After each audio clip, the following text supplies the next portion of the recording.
Greg Neal, in the article The Meaning of Atheism, says that the difference between a lack of belief and an assertion of non-existence is semantic nonsense.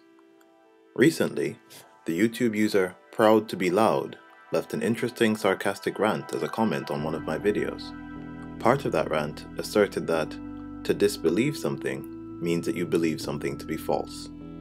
I wasn't going to make another video about this because I've already touched on it in my Atheism is a Belief video, but that claim caught my attention, so I figured I should. And this brings us to the sixth lie that Christians tell, and why they tell it: that a lack of belief means an assertion of falsehood.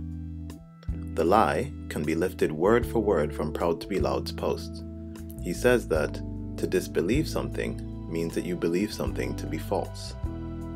But here, of course, are the facts. If you don't believe something is true, you still don't necessarily believe it is false. Here's an example. Imagine that I have 3 friends named Jane, John, and Jim. Let's say I also have a coin, that I have only one coin, and that I give it to one of my 3 friends. Now I ask you, do you believe that Jane has the coin? If you're honest, you'll say no. It is possible that Jane has the coin, but you have no reason to believe that she does. So no, you don't believe that Jane has the coin. What if I asked you if you believe that Jane didn't have the coin? Again, if you're honest, you'll say no. It's possible that she doesn't have the coin, but you have no reason to believe that either, even though it's more probable that she doesn't have it. So not believing something doesn't necessarily mean that you believe something to be false. Everybody knows this and applies this in most instances. If I told you about a certain blind salamander with human-looking skin that could live for 100 years and go without eating for 10 years, would you believe me? Not if you were sane, rational, and honest. This wouldn't mean that you thought my claim was false, or that you believe the salamander didn't exist. But it does mean that you won't accept my claim, not until I can show you some evidence that my claim is true, which is what sane, rational people do with claims. This is precisely what a lack of belief means. It means you acknowledge that something might be true, but you see no reason to believe that it is. By contrast, an assertion of falsehood means that you do not acknowledge that the claim might be true. You're asserting that the claim is false, and if you're honest about this, you must have some reasons to make that assertion. Not only does not believing something not mean that you believe it to be false, in some cases, even if you don't believe something, it is nonetheless illogical to assert that it is false. Take the coin again. You don't believe that Jane has a coin. You have no reason to. But you also have no reason to assert that she doesn't have the coin. It's the same thing for the salamander. You don't believe that the salamander exists. Why would you? But you're not asserting that it doesn't.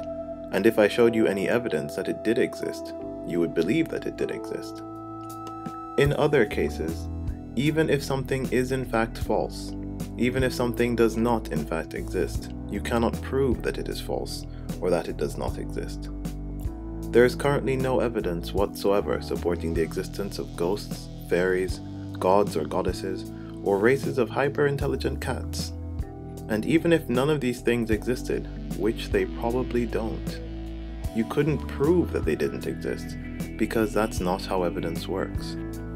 So the truth is that not accepting a claim neither means believing the claim to be false, nor asserting that the claim is false.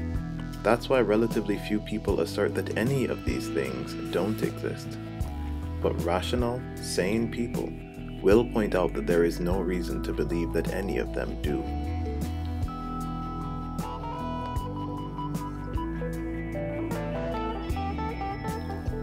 Christians tell this lie to support another lie, that atheism is a belief, and to thus falsely shift the burden of proof from believing in an entirely unsubstantiated God to not believing in an entirely unsubstantiated God. This is because they don't have any evidence that their God is real, or any good reason to believe in him, and the best they can do is argue that you can't prove that their God isn't real, even though nobody has to prove that, even though that's a very dishonest tactic, and even though they know that it's dishonest. What's surprising is that it doesn't seem to bother Christians that the best they can do is lie. or take false refuge in the idea that other people can't prove that their God is non-existent. Even Christians must occasionally be both rational enough and honest enough to realize that this tactic also works for leprechauns, and for laser-eyed dolphins, and cyborgs, and water nymphs. Even they must occasionally wonder why they have no evidence, and why they have to lie so much and so often. If you want to believe in things with no evidence to support them, it's your business. But if you then feel the need to lie to defend those beliefs, it becomes everybody's business. Don't be surprised if you're called out on it.